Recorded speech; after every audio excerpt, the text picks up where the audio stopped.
Hello, happy Monday, everyone. I am Meredith. I am here with our message for the 11th of March, 2024. We are using the Mystical Cats Tarot. It's an oldie but a goodie for today's message. Tuning into the energy atmosphere, we have the Sun in Pisces. Venus is moving into Pisces in about the 5 o'clock hour this afternoon. We have the moon in Aries. We're under a new moon right now. And of course, we've got Pluto and Mars in Aquarius. All right, energy atmosphere, what's on offer to us today? Our first card, Two of Fire, Two of Wands, beautiful. I like that. Look at us sitting right there in the doorway, stepping across a threshold to a new world of opportunity. And perhaps it's the influence of the spring air, but I feel this in a big way. I feel a change coming. We've seen it in the cards, of course. We have been prepared. We've had a consistent message of taking a look at the way we invest our energy, where we invest it, and with whom. We're taking a peek at quality of experiences, and we are getting away from the drama of our own ego voices and old stories. They've been coming up for us, which is beautiful. Had a great comment from someone the other day on the channel mentioning that I had commented that the Three of Swords was a lovely card. I want to clarify that. It's not lovely when you're in it. Let me just say that. We all know it. What is lovely is the silver linings that come out of the challenges that the Three of Swords present. And whenever we turn over a Three of Swords, we are having an experience of either remembering, recalling, or healing from pain, loss, and sorrow. The true meaning of the card is pain, loss, and sorrow of the past. So it's something that's already happened. And we're working our way through it. I was going to say, we're putting some effort into getting over it. And I don't mean that dismissively. I never dismiss the Three of Swords at all. It's a powerful card. So I just want to comment on that. It does bring a lot of beauty, though. It shapes who we are in the moment.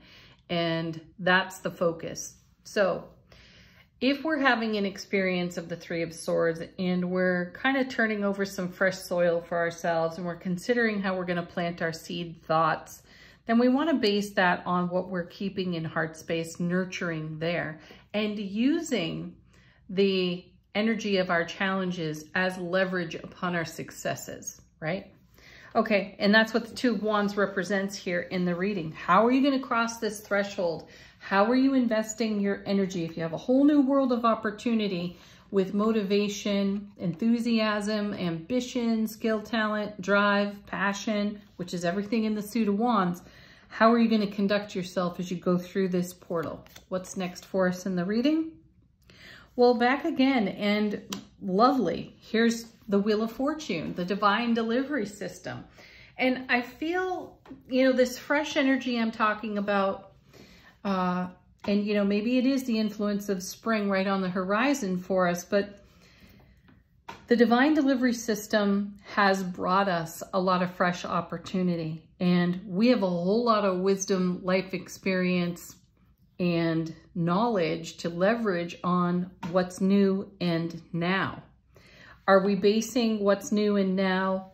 Are we going to embrace that rather in an old ego way, potentially at first? And are we going to recognize that we're doing that? Hopefully. And then we're going to up level our energy, our experience, right? So that's the point of challenges. When we turn over challenge cards in tarot, and we've done that a lot lately. We've seen the Devil card. We've seen the Nine of Wands. I've mentioned these things numerous times. So here we're being given a fresh opportunity with the Two of Wands, and we'll find ourselves in brand new energy that we asked for, prayed for, manifested for, What exactly are we going to do with it? Well, we're going to bring our knowledge and our wisdom and our experience to the new, in the now. And we're going to have surprise, delight, wonder, awe in this new energy atmosphere.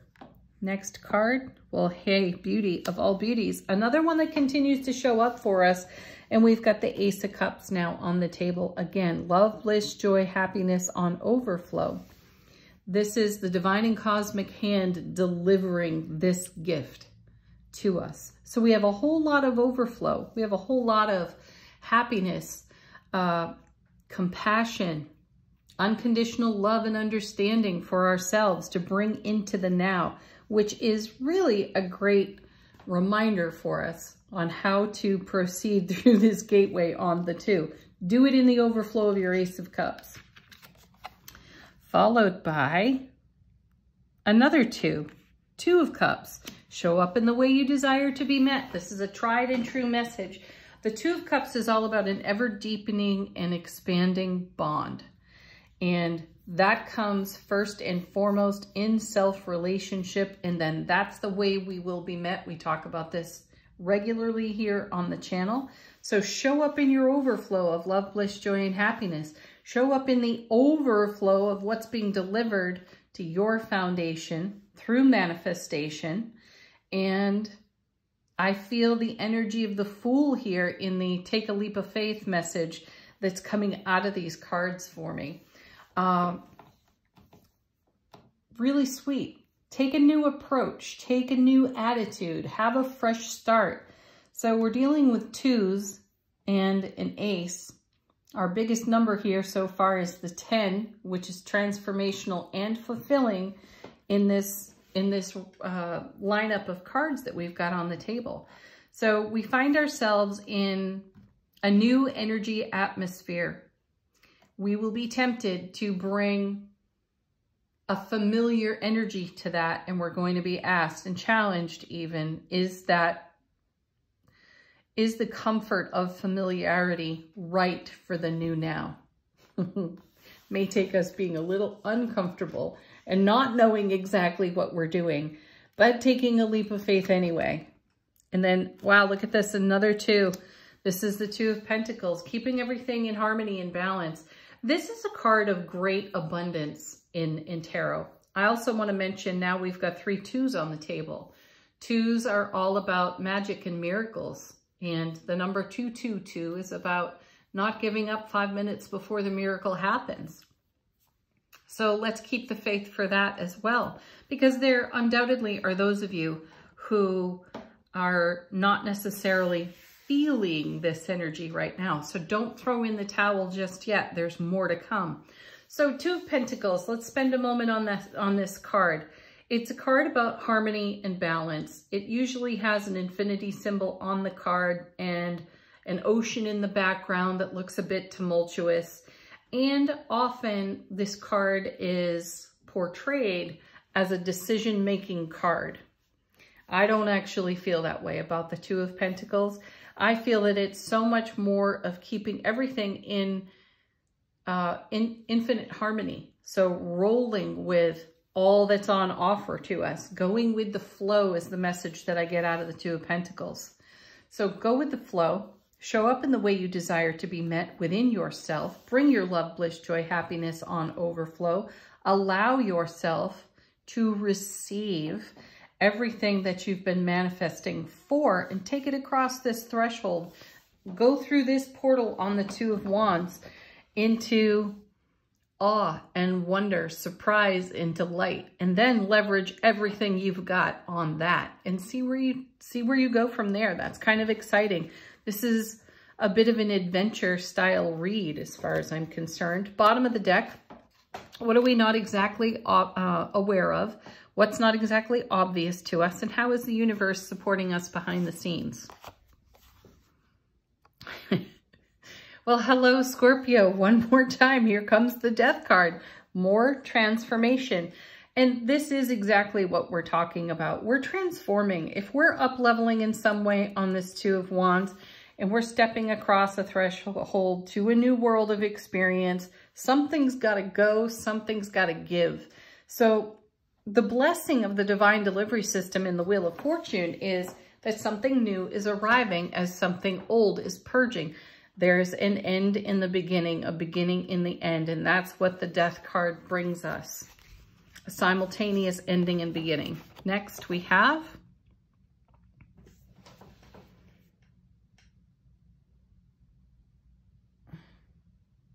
oh, cool. 4 of Fire. I couldn't quite see it. The light's not that great in here. 4 of Wands. How sweet is that? Because it's the happiest card in the minor arcana of tarot. So this is what's emerging out of the transformation. This is what happens when we take a leap of faith into the unknown, into what's untried, untested, and we bring the fullness of our wisdom and our knowledge, our enthusiasm, our passion, and our willingness to look at our world through the eyes of wonder and awe and have a fresh start. That's the energy all over this reading. A new beginning, a fresh start. You know, again, these are all lower numbers in tarot here, so that it is a new leg of the journey for us. And I kind of like, even though we've got our intuition dialed way up high, I like that we don't necessarily see what's coming. We do get to be surprised. And then we have the Sky Queen. That's the Queen of Swords. Oh, I'm glad to see her. She's got a great bird's eye view up there in that tree. And as I've mentioned so many times in tarot, she's considered cold and bitter. And that's another thing I'm at odds with in terms of descriptions in tarot, because I feel that the Queen and the King of Swords are both all heart. They are very heart-centered. They have to make big decisions for the grand design. So not all of those decisions feel good in the moment. And I think that's where the reputation comes from on the King and the Queen of Swords. Sometimes they have to say no in the now for a much better yes in the oncoming. And my feeling is that that's confirmation of something we've done that's created a transformation for us that may feel mildly uncomfortable in the moment, though go for the uncomfortable and the unfamiliar, because the comfortable is connected to some story for us that's old, it's out of date, or an energy that's out of date for us. This is an invitation to challenge ourselves. And then we have, nice, the Page of Swords. Beautiful, because there's a brand new, fresh ideas and inspirations on the table being offered to us. It's what's flowing out of the Ace of Cups, and we're making more of that in the Two of Cups in a way that is deeply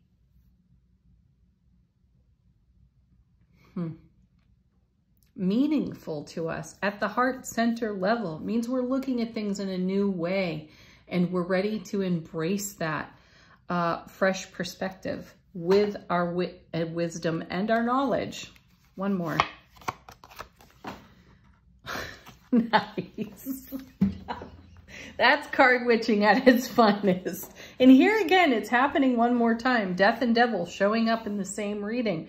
And I like this because the Devil card is all about our habits. What's comfortable, what's familiar doesn't necessarily mean it's true and right for us in the now. Certainly recycle everything that's known, that works, that serves our highest and greatest potential, for sure.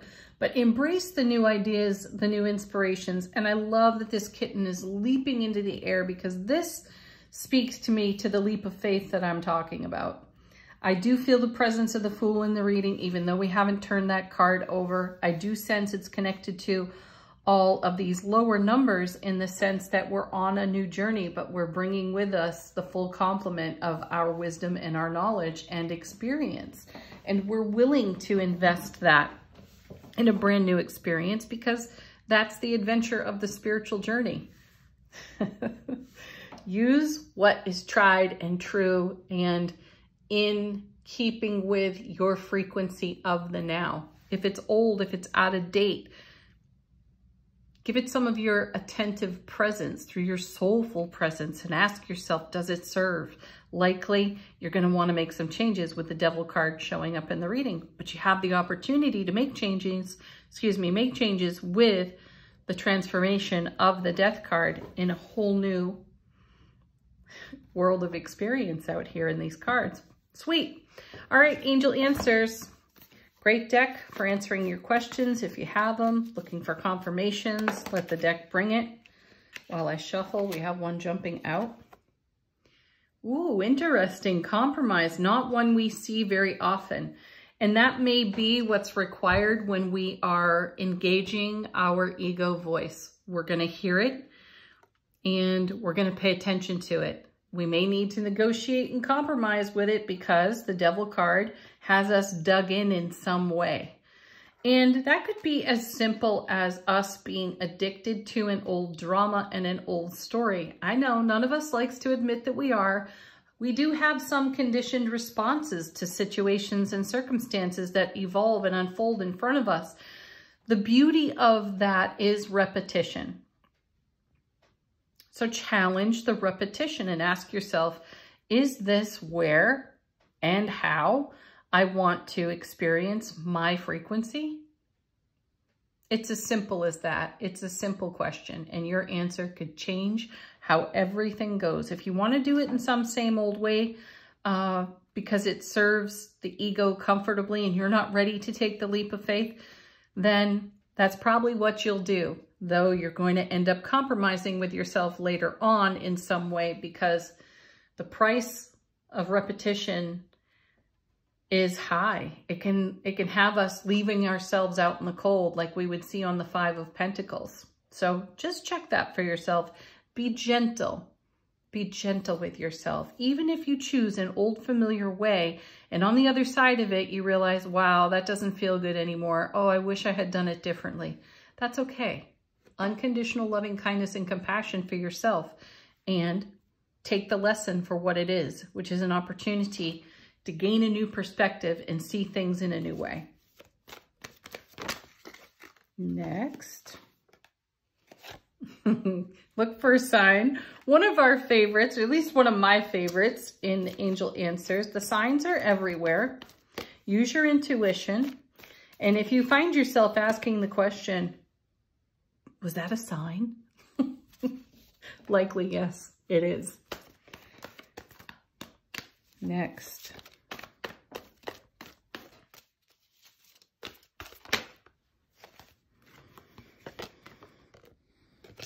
Take action. Yep, definitely do. Just take one small step today. Whatever that step is. Lean in. Lean in closer to yourself there on that Two of Cups and challenge yourself to do something slightly different and see what kind of rewards come your way because of it. And then our emphatic yes. I feel like there's one more in here. Yeah, and there is. Ask for help from others. I love this card. It's so sweet.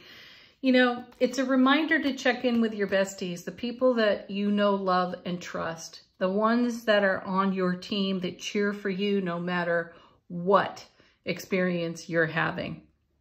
You know who they are. Talk with them. Share your experiences with them. Final word on the reading, even if it's a story about the way that you have taken a look at something that's old, familiar, and comfortable. Chat about that with your besties. You'll learn something in the sharing. Final word on the reading from Angels and Ancestors. How is our soulful presence informing our waking consciousness?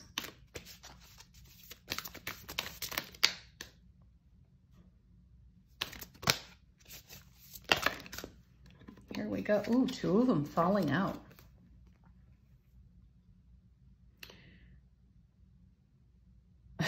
Sweet. We have the Autumn card. Release the old and rest. That goes nicely with the Devil card and the Death card. And then we have Mother Earth. Feel loved and connected. Aw, so sweet, right? Take a look at your whole world and what you're nurturing here. I feel like this is a repeat of the Queen of Swords. I'm also reminded of the Empress here with her card. Feel loved. And is that connected? Oh, and comforted, pardon. All right, everyone, have a beautiful Monday, March 11th. Peace, love, joy, happiness. Namaste.